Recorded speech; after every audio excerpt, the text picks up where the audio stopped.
What's going on, guys? This is Ian back at you again with another video, and today, oh my god, I am excited for today.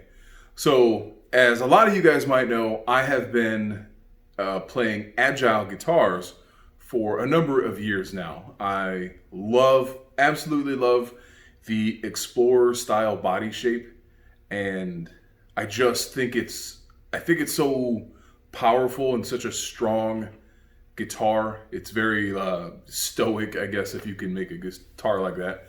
But I absolutely love that body shape. And I've played ESPs, I've played Epiphones, I've played the Agile ones. And finally today, I have bought a new guitar, and I'm really hoping that it is going to be pretty much my dream guitar, at least for right now. And I'm really excited to unbox this guitar, and I'm really excited for you guys to see it while I'm opening it for the first time. So let's get down to it. First, I want to say thanks to UPS for not sending me my boxes folded in half. I appreciate that. One thing I don't appreciate is having to pay the ICOD, which I had never heard of before. I paid $82 or $83 for shipping, and then I got told 3 different days that it was supposed to be here, and then they told me yesterday that I had to pay another import COD charge, which was another $82, and then they told me my package was in Kentucky after they told me it was already here. So not really pumped about that part, but whatever. I'm looking at the packages right now, and they're not too banged up. So hopefully nothing inside is destroyed either. So first we're gonna start with the case. And the case will be a dead giveaway to what I got. I bought the case with the guitar specifically so they would ship the guitar in the case so the guitar wouldn't get messed up, but then they shipped it separately, which I have no idea why they did that. But anyways, all right. So, you big bastard of a box. Let's use my sweet Walmart knife that I got here. Ow. All right. At first glance, the case is not banged up, but I haven't taken it out of the box yet. So, it's pretty good. So, if you can read that right down there, it should give you a clue to what I got here. All right, on first inspection, case looks really nice. The Tolex on it is different than kind of any other case I've had. Most of you get this cheap Tolex shit that's on, and usually it sucks. But this one seems a little different. The case doesn't seem ridiculously heavy like a lot of the other ones do, especially when you get a guitar that's like bigger like these ones are. Seems pretty nice. Inside seems nice and perfectly padded, and yeah, great. No complaints. Seems quite nice. But enough of that. Let's see why you're really here. Okay. Well, all right. The box was already kind of open. See ya. Okay. It's fine. It's fine. Okay. Now that I'm not knocking stuff over. Oh, that's nice. That out of here. They actually sent it to me in a very nice gig bag. Well, it looks pretty nice. Zippers look pretty heavy duty. Yeah, that's always a bitch. And I know some people who use gig bags, you get these zippers that break in no time, and then they're kind of worthless after that. So, 2 pockets. Let's see if they stuffed money in them. Absolutely not. All right, we got Evertune manual, because this guitar has an Evertune bridge. So there you go. That's new. I've never used one of those. I have no idea how to use one of those. But I figured if I was going to spend the amount of money that I spent on the guitar, that I might as well buy something that has like the nicest thing. This guitar will probably be mostly for recording. I mean, I'll use it live, definitely. But, you know, I really wanted a great, like a fantastic recording guitar. And hopefully this will be the one. So, like I said, you got your user manual, you got some tools, stuff like that. You know, and I've watched a handful of tutorials on how to use the Evertune and all that stuff.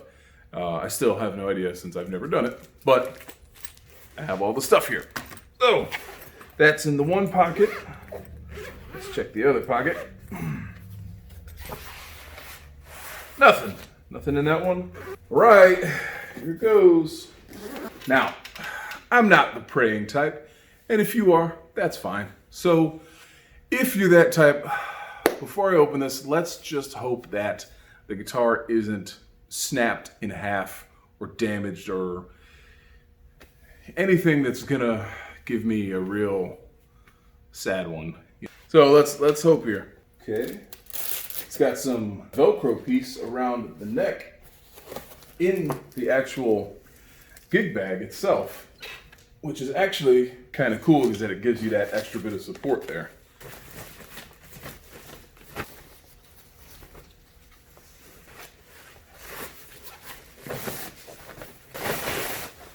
Woo!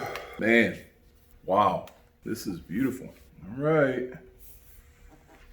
There it is, guys. You can see that. I don't know how well you're getting that on.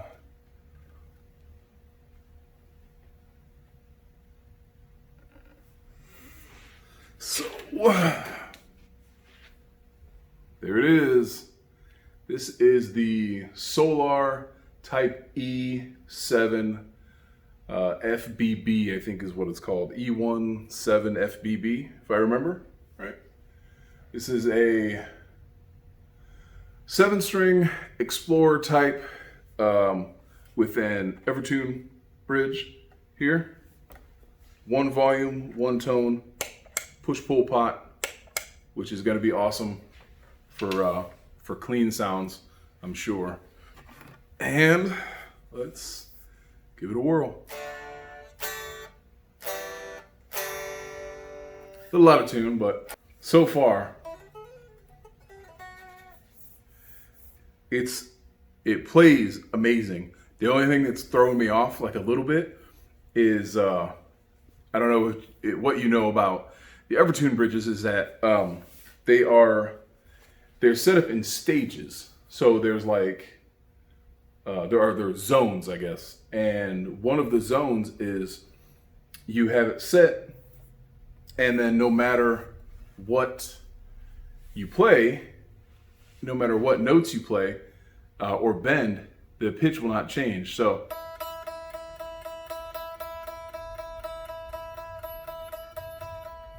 you know, until you get way up there. So it's you know, it's meant for recording and stuff like that, so you don't really lose the pitch or go out of tune or anything like that. So, but I mean, as far as playability goes, it's awesome. Plays great. I cannot wait to get this thing plugged in and see what it sounds like through my entire rig. But yeah, that's it. Solar E-type, I think E17 FBB. There it is, guys. Has lumen lays on the side here, so your inlays will glow in the dark, which is great because there's a lot of places that we play that I can't see some of these inlays. You know, you can't really see your fretboard, and especially since I have to sing and play at the same time, it's kind of a pain in the ass. So that's awesome. Duncan Solar pickups, which I can't wait to try because I've been using EMGs for a very long time now. And I'm ready to try something else. And let me just say, I have no problem at all with the Agile guitars I have. My main red one is right here, and I love the guitar. Plays great. I have literally no complaints about it. The only thing I will say about them, Agile, is that they no longer make the models that I use, which is the Ghost model. And their custom shop is closed, so you can't really do anything. So I've kind of hit my ceiling, I feel like, with those guys. And that's kind of it. I mean, there's kind of nowhere else for me to go. I can't really get parts. You can't hardly find those guitars online or anything like that. So it's almost impossible to get anything for them. You know, I've had to replace a handful of things, which you do, you know, with guitars, and that's no big deal. But yeah, I just feel like I've hit the ceiling with that company, you know, for the most part. I'm still going to use that one. Obviously, I have to use it live for some of the solos because this guitar obviously does not have a whammy bar. That one does, and a handful of solos in the last record especially use a whammy bar. So you'll still see it. You'll still see me playing it.